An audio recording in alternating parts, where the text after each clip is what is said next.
आप देख रहे हैं जी बिजनेस। मार्केट सुबह से वॉलेटाइल है, लेकिन अभी भी नतीजे आए हैं हेक्सावेयर के और स्टॉक रिएक्ट भी कर रहा है। अब 6% से ज्यादा की मजबूती लेकर दिन के ऊपरी स्तर पर हेक्सावेयर आ चुका है।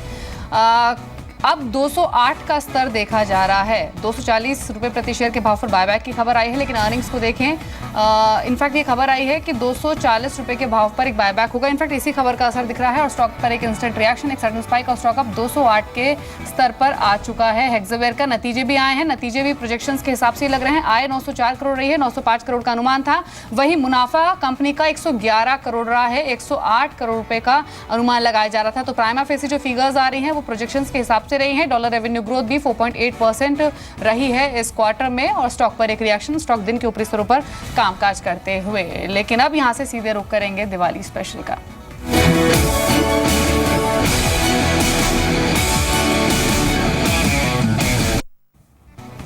और दिवाली स्पेशल में आज बहुत ही खास मेहमान हमारे साथ मौजूद है बातचीत करने के लिए। सिंगापुर से हीलियोस कैपिटल के मिस्टर समीर अरोड़ा हैं। समीर जी नमस्कार, शुक्रिया आपका समय देने के लिए जी बिजनेस को, और जी बिजनेस की पूरी टीम की ओर से आपको इस दिवाली पर ढेर सारी शुभकामनाएं। अब सवाल जो पहला होगा वो यही होगा कि पिछली दिवाली से इस दिवाली हमने इक्विटी मार्केट्स में काफी वॉलेटिलिटी देखी। हमने जनवरी फरवरी में 10% के आसपास की करेक्शन देखी, उसके बाद मार्केट्स ने काफी स्मार्टली रिकवर भी किया, 8 से 10% के रिटर्न्स भी दिए, जिसमें बहुत सारे ऐसे डोमेस्टिक फैक्टर्स रहे, फिर चाहे वो रिफॉर्म ग्रोथ हो, अच्छा मानसून हो, जिन्होंने इस तेजी में कॉन्ट्रीब्यूट किया। लेकिन अब सवाल ये है कि एक साल तो अच्छा रहा, अब अगला एक साल कैसा रहेगा, क्योंकि इसमें इस नेक्स्ट 1 ईयर में भी बहुत सारे ऐसे ग्लोबल और डोमेस्टिक फैक्टर्स हैं जो कि बाजार पर अपना असर डालेंगे। लेकिन आपको कैसा लग रहा है अगले एक साल बाजार? ये जी खाली एक साल नहीं अच्छा रहा है, 20 साल अच्छे रहे हैं। अगर आप देखें लास्ट 20 इयर्स में तो इंडिया मार्केट का डॉलर में रिटर्न करीब 0.9% पर एनम रहा है। सो इन रुपी टर्म मेरा ख्याल से 13% के करीब होगा। तो आप ऐसे नैरो ना देखें कि एक साल अच्छा हुआ है तो कोई अजीब बात हो गई है। और अगर एक और तरीके से देखें तो 8-9-10% मार्केट का बढ़ना या इवन 12% बढ़ना कोई बहुत ज्यादा नहीं है। सो ये भी नहीं लगता कि मार्केट इतनी ज्यादा बढ़ गई है कि it is therefore out of line with reality. तो एग्जैक्टली कहना कि bullet point to bullet point, Diwali to Diwali क्या होगा, बट इन जनरल लास्ट 20-25 सालों से मार्केट इन रुपी टर्म्स 13-14% का रिटर्न दे रही है और there is no reason to say कि वो आगे इतना या इससे ज्यादा नहीं होना चाहिए।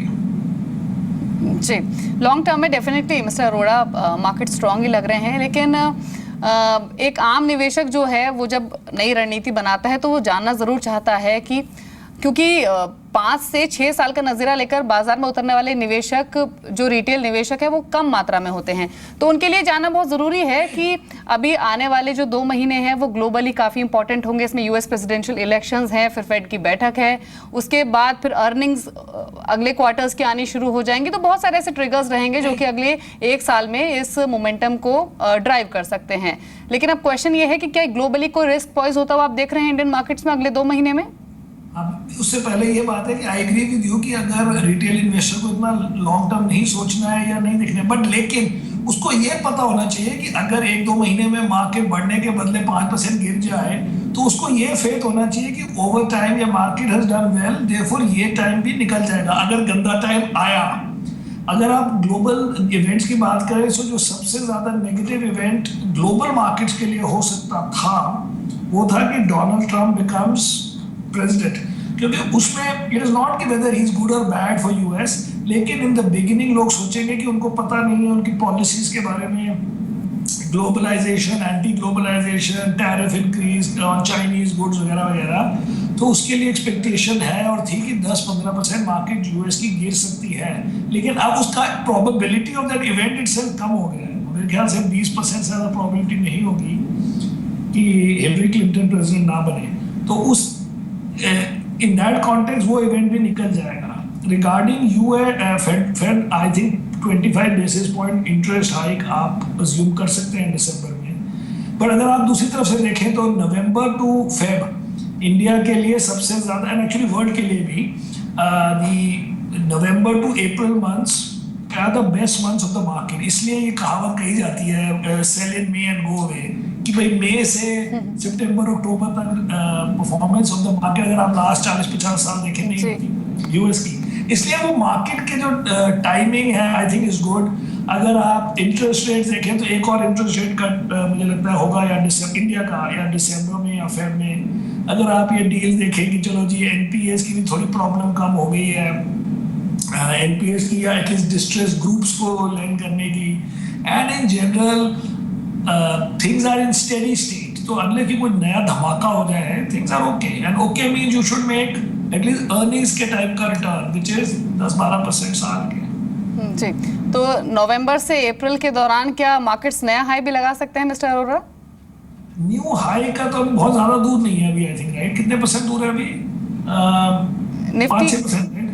जी 8700 पर निफ्टी है, अभी नजदीक ही है ऑल टाइम हाईस के, लेकिन काफी वॉलेटाइल हाल ही में रहा है इसलिए। Exactly, so I am saying all time high से कोई फर्क नहीं पड़ेगा, बिकॉज़ ऑल टाइम हाई इतना दूर नहीं है कि ऑल टाइम हाई को देख के आप बड़े एक्साइट हो जाएं।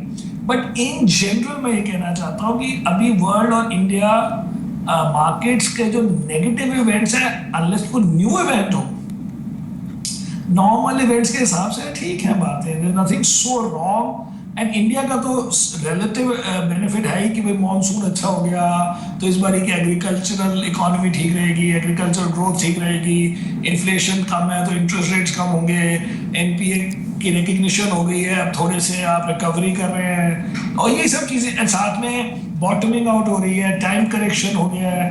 लास्ट 2-3 महीने से भी मार्केट अगर इंडेक्स को देखने नहीं पड़ी, एक साल में देखें तो कोई 7-8% बढ़ी है। तो इसलिए it's not anything which looks blatantly wrong कि आदमी डर जाए। अब आपको अपने आप कोई कंजर्वेटिव है तो कम पैसे डालें, नहीं तो ज़्यादा डालें, but it's not a scary scenario. जी मिस्टर अरोड़ा, आपने अभी एनपीए बैंक एनपीए का जिक्र किया था, तो मैं बैंकिंग सेक्टर पर ही एक व्यू आपका लेना चाहती हूँ। पिछले कुछ समय में जब भी आपसे बातचीत हुई है, थोड़ा कंफर्ट अगर आपको फाइनेंशियल सेक्टर में दिखा है तो उसमें एनबीएफसीज रहे हैं और प्राइवेट बैंक्स रहे हैं, लेकिन अब जिस तरह से कुछ ग्रीन शूट्स दिखने शुरू हुए हैं बैंकिंग इंडस्ट्री में, जिस तरह से बड़े कॉरपोरेट हाउसेस डेट को रीस्ट्रक्चर कर रहे हैं, सरकार कोशिश कर रही है जो स्ट्रेस्ड सेक्टर हैं उनको रिवाइव करने की। कल ही वित्त मंत्री ने स्टील सेक्टर के प्रतिनिधियों से मुलाकात की थी। क्या इन सब डेवलपमेंट्स के बीच में उन बैंकों को देखना चाहिए प्राइवेट या फिर पीएसयू पॉकेट से जो कि कॉरपोरेट लैंडिंग में रहे हैं? क्या कंफर्ट वापस लौटा है नए निवेश के लिए बैंकिंग में आपकी ओर से? जो प्राइवेट सेक्टर तो हमेशा अच्छे रहेंगे, उनका तो अभी भी हमारे पास आ रहे हैं 2-3-4 जो भी हैं। और हमने जिस दिन ये एसआर की रिजल्ट आया था, मतलब ये डील हुई थी अनाउंस रॉसनेफ्ट के साथ, उस दिन हमने पहले 5 मिनट में ही आईसीआईसीआई खरीदे थे। अब उसमें ऑलरेडी 10% बन गए हैं, बट ठीक है। बट इन जनरल हम इस बेसिस पे पीएसयू बैंक नहीं आसानी से खरीदे, क्योंकि पीएसयू बैंक हम जनरली हिस्टोरिकली भी नहीं खरीदते हैं। और ये भी डील कोई ऐसी वो नहीं थी जिसमें आप कहें कि एनपीए बिक गया है।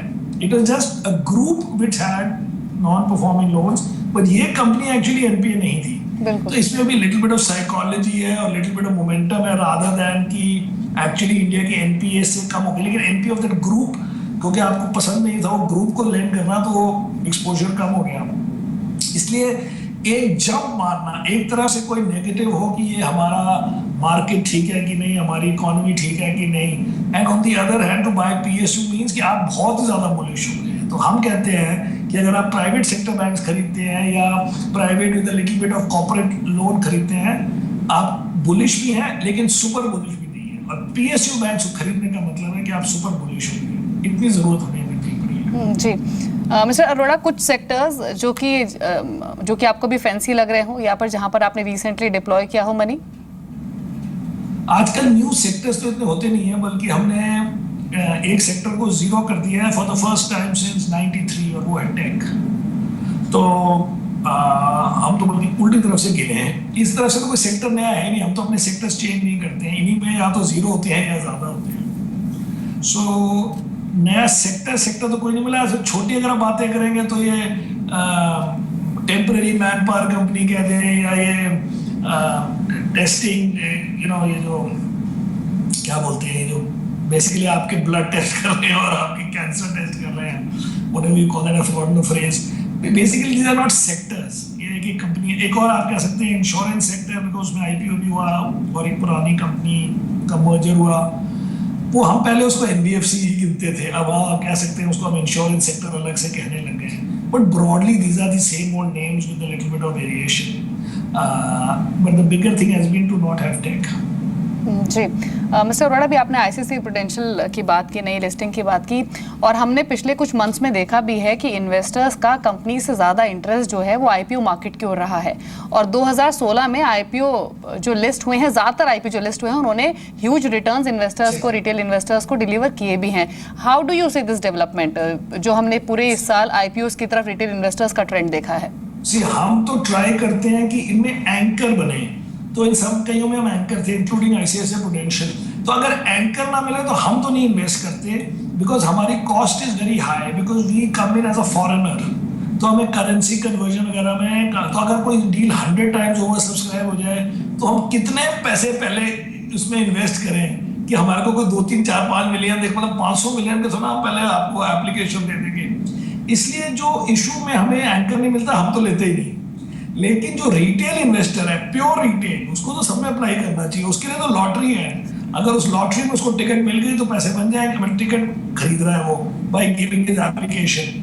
लेकिन जो हाई नेटवर्थ है उसका भी कोई आसान नहीं है, क्योंकि 100 टाइम्स अगर ये अच्छे इशूज ओवर सब्सक्राइब हो रहे हैं हाई नेटवर्थ कैटेगरी में, एनक्यूआईपी में भी उसमें भी हो जाते हैं, सॉरी इंस्टीट्यूशनल में 50 टाइम, तो आप कितने पैसे डालोगे और कितने बनेंगे? कोई अगर हाई नेटवर्थ भी है, वो 100 करोड़ रुपए डाले लेवरेज करके, उसको 1 करोड़ के शेयर मिले, उसमें उसने पहले 100 करोड़ पे इंटरेस्ट दिया, फिर 1 करोड़ में उसके 30% बन गए, तो उसके 5-10 लाख रुपए बन गए, हु केयर्स? पर प्योर रिटेल के लिए तो बिल्कुल प्रेफर्ड है, इसलिए हम एक्चुअल आईपीओज में डालते हैं, इसलिए हमें पता नहीं, हमें तो एंकर चाहिए वरना हम डालेंगे। जी मिस्टर अरोड़ा, अब आज की जो बड़ी खबर है, आप जानते ही होंगे, टाटा समूह के जो शेयर्स हैं और फिर या फिर पूरे ही टाटा समूह की आज सुबह से बातचीत हो रही है। वजह सब जानते हैं कि साइरस मिस्त्री को चेयरमैन के पद से हटाया गया है, और क्योंकि टाटा ग्रुप जो है वो ट्रांसपेरेंट बिजनेस और साथ ही गुड कॉर्पोरेट गवर्नेंस के लिहाज से काफ़ी जाना जाता है, और एक ऐसा ग्रुप है जिसकी इंटरनेशनल मार्केट में भी काफ़ी स्ट्रॉन्ग प्रेजेंस है। तो जो ये डेवलपमेंट हुई है, आप इसे कैसे देखते हैं? और जो इंस्टीट्यूशनल इन्वेस्टर्स हैं या फिर जो फॉरेन इन्वेस्टर्स हैं, वो कैसे देख रहे हैं इस डेवलपमेंट को? मुझे लगता है कि अदर देन कि this is good gossip and power struggle, ऐसे अगर कहें तो ठीक है, लेकिन इससे मुझे लगता नहीं कि कोई स्टॉक प्राइसेस में बहुत ज्यादा होगा। ज्यादा से ज्यादा होगा तो एक टाटा स्टील टाइप स्टॉक में हो सकता है, वेयर लगे ये इस एपिसोड के बाद that they would like to hold on to the UK assets, या उनको रिवाइव करने की कोशिश करें एंड ऑल दैट। बट जो बाकी स्टॉक्स हैं उनमें डायरेक्ट चेयरमैन का इम्पैक्ट नहीं नजर आएगा, इवेंट में वो उसका ओवर टाइम कोई थोड़ी स्ट्रैटेजी चेंज हो जाए। But in general I think इसका ज़्यादा कंक्लूजन ये है कि चाहे आप बेस्ट ग्रुप हो या वर्स्ट ग्रुप हो, human emotions, human relationship same रहते हैं, वही पावर स्ट्रगल होती है टॉप में, वही दोनों साइड की स्टोरीज होती हैं। तो इसको एंजॉय करें, और स्टॉक मार्केट के लिए इतना कोई फर्क नहीं डायरेक्ट। जी चलिए, शुक्रिया मिस्टर अरोड़ा, समय दिया आपने जी बिजनेस को और बातचीत की, और एक बार फिर से आपको ढेर सारी शुभकामनाएं दिवाली के मौके पर। शुक्रिया आपका। चलिए अब बात कर लेते हैं अर्निंग्स की, और जी एंटरटेनमेंट के शेयर को देख लेते हैं। कुछ देर पहले नतीजे आए थे और एक बार फिर से स्ट्रॉन्ग क्वार्टर कंपनी की ओर से रहा है, और इन्हीं नंबर्स पर बातचीत करने के लिए मिस्टर मिहिर मोदी हमारे साथ मौजूद हैं, चीफ फाइनेंस और स्ट्रैटेजी ऑफिसर हैं जी एंटरटेनमेंट के। Mister Modi, good afternoon, welcome to the show, and first of all congratulations. एक बार फिर से strong set of earnings company ने पोस्ट किए हैं, जहां पर हमने स्ट्रॉन्ग ग्रोथ डिलीवर होते हुए देखी है और ग्रेट मार्जिन परफॉर्मेंस भी रही है। तो क्वेश्चन यही होगा कि जो की ड्राइवर्स रहे हैं इस क्वार्टर में वो कौन से रहे हैं, और क्या जो मार्जिन्स आप पिछले कई क्वार्टर से स्ट्रॉन्ग फ्रंट पर पोस्ट कर रहे हैं, ये ट्रेंड आगे भी कंटिन्यू होगा? जी बहुत बहुत शुक्रिया दीपाली। बिल्कुल हम काफ़ी सेटिस्फाइड हैं इस क्वार्टर के नंबर्स से। तो पहले मैं आपको एक ओवरव्यू दे देता हूं हमारे इस क्वार्टर के परफॉर्मेंस पे, जहां की टोटल रेवेन्यू हमारा 23% ग्रो किया है। 1695 करोड़ टोटल टॉप रेवेन्यू हमने डिलीवर किया हुआ है, with an EBITDA margin of 28.9%, जो 489 करोड़ होता है। इस परफॉर्मेंस का उसमें 2-3 चीज़ें हैं। आई थिंक पहली चीज़, एड रेवेन्यू अगर लिया जाए तो एड रेवेन्यू हमारा ग्रो हुआ है 15.7%, जिसमें डोमेस्टिक एड रेवेन्यू 16.5% ग्रो हुआ है।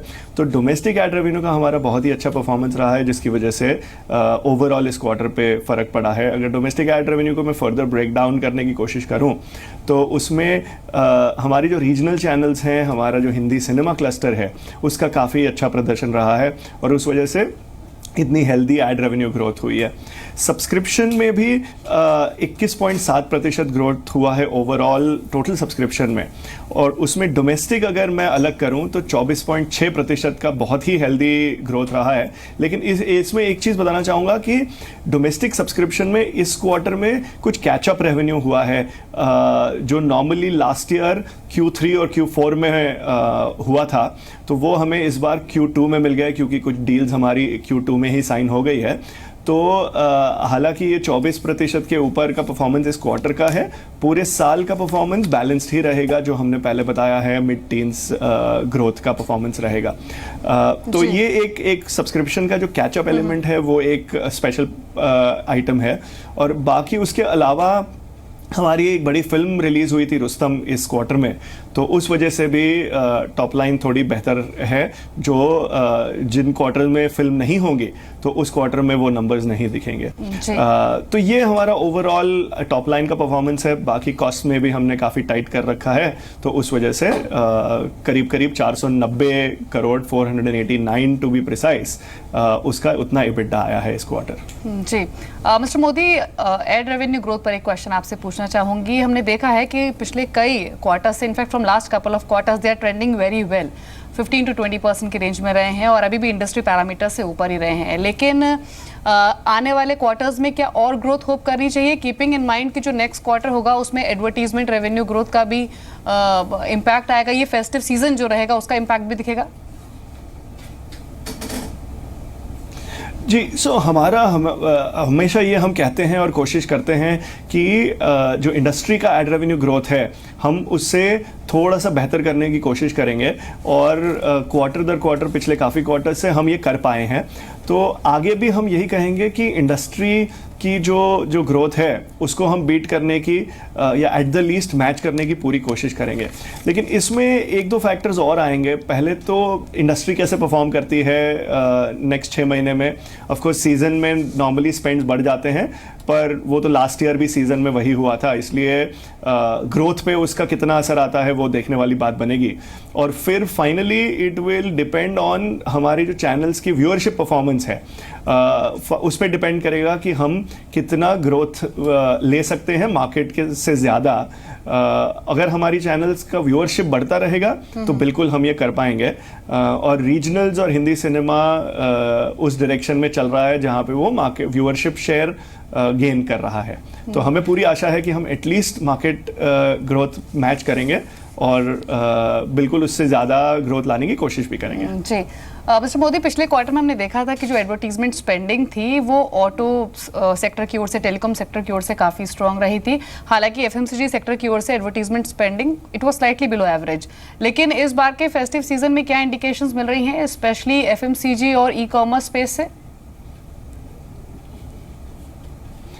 ई-कॉमर्स थोड़ा सा सॉफ्ट कह सकते हैं कंपेयर टू इट्स पीक जो हमने कुछ क्वार्टर्स पहले देखा था। तो पिछले कुछ 3-4 क्वार्टर से ई-कॉमर्स मॉडरेट हो चुका है। टेल्को काफ़ी एक्साइटिंग है, उनके स्पेंड्स हेल्दी हैं और वो हमें आशा है कि वो हेल्दी ही रहेंगे। जिस तरीके का टेल्को में कंपटीशन चल रही है और कंज्यूमर एक्विजिशन जो चल रहा है 4G की वजह से, कुछ नए प्लेयर्स आए हैं उसकी वजह से, तो हमें आशा है कि टेल्को के एड स्पेंड्स हेल्दी रहेंगे।